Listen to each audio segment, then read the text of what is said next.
26వ తేదీన గణతంత్ర దినోత్సవాన్ని ఎంతో ఘనంగా జరుపుకుంటారు. 1950లో జనవరి 26వ తేదీన ఆమోదించబడిన భారత రాజ్యాంగం కేవలం చట్టపరమైన పత్రం మాత్రమే కాదు, న్యాయం, స్వేచ్ఛ, సమానత్వం సూత్రాలకు సజీవ నిదర్శనాలు. కుల, మత, వర్ణ, వర్గ, లింగ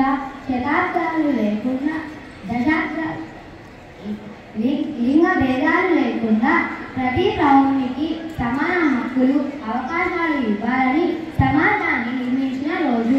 మన రాజ్యాంగాన్ని ఈ ఏడు దశాబ్దాలలో భారతదేశం అన్ని రంగాలలో ఎంతో అభివృద్ధిని చెందింది.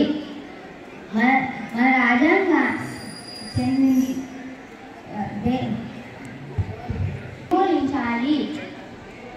పేదరికాన్ని నిర్మూలించాలి, వ్యవసాయానికి తగిన ప్రాధాన్యత ఇవ్వాలి.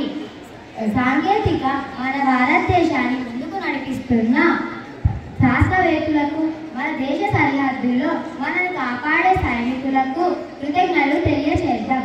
ఈ అవకాశం ఇచ్చిన ప్రధాన ఉపాధ్యాయులకు మరియు నా తోటి విద్యార్థులకు మరొకసారి 76వ గణతంత్ర దినోత్సవ శుభాకాంక్షలు. జై హింద్.